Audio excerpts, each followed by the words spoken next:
You know, I don't know what I was exactly expecting for season 3, but it was at least a bit of hope inside of me that I was like, that maybe, just maybe, we will get some actual season content and not mid-season content. But unfortunately, that is not the case, as we just got the official like roadmap or just blog post of what is going to be coming to Modern Warfare Zombies or just overall season 3 inside of Modern Warfare 3, and oh boy, am I disappointed.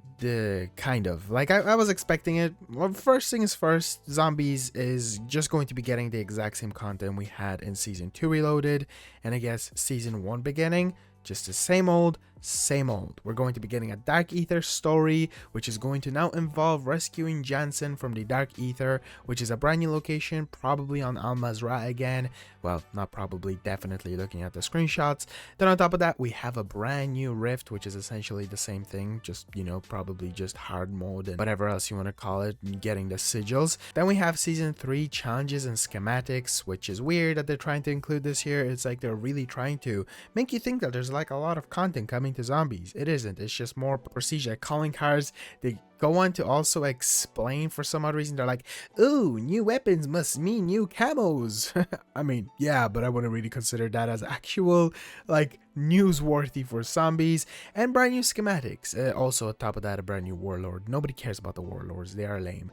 Now, I'm not going to be delving into everything apart from the schematics because it's the same old stupid stuff and I don't want to waste your time. But as for the schematics, they really do feel like they kind of are smart, but also they really are running out of ideas. Specifically with the first one called the dead wire detonators. This one feels very odd to me. The way they go on to explain it is, are you still shocked at the impressive electric damage the dead wire ammo mod inflicts? Then you might want to employ the dead wire detonator and attach it to all your explosive weaponry, including lethals and launchers. This one I guess is interesting, but it feels so bizarre. They're like, yes, let's give dead wire, but I guess make it more powerful, which it probably won't be. I do find it fascinating that it will, I guess, improve weapons. I do kind of dig that.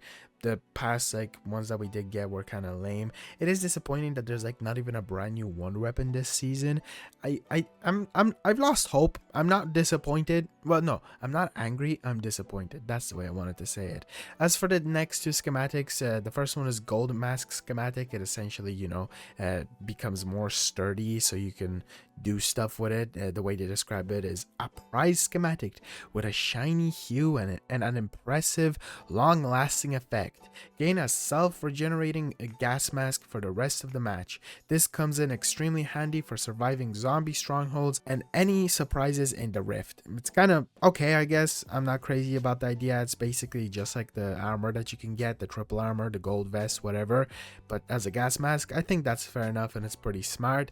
And then the last one is the Sergeant's Barrett, I hope I pronounced that correctly. Essentially a thing that your character hypothetically puts on, and then you can disguise yourself from all of those mercs and stuff around the place. So like, you know, they won't attack you. Yeah, cool. In a way. One thing also to mention is the gold mask. I think that should have been added in season 1 because instead of like the armor, because honestly that would have been so helpful for fighting the red worm, and right now I feel like a lot of people won't even bother fighting the red worm, so I don't know why they're adding it now. Again, it just feels like it's really showing that like what has happened with Treyarch just dipping and going to COD 2024, which is probably the best thing they could have done, and then whoever else is working on right now, they really are just trying their best to load it up with content that was slightly planned but also not fully planned. Also, the warlord is just gonna be in the map. Now, I should be very disappointed and sad, but I personally have recently just kind of taken a bit of a back step, if that's the correct way of saying it, just away from Zombies on Modern Warfare 3. I'm playing Zombies on the side on other stuff like Cold War here and there, and mainly playing other games. I'm dabbling in other channels, so I don't really, like, I'm not super upset about it.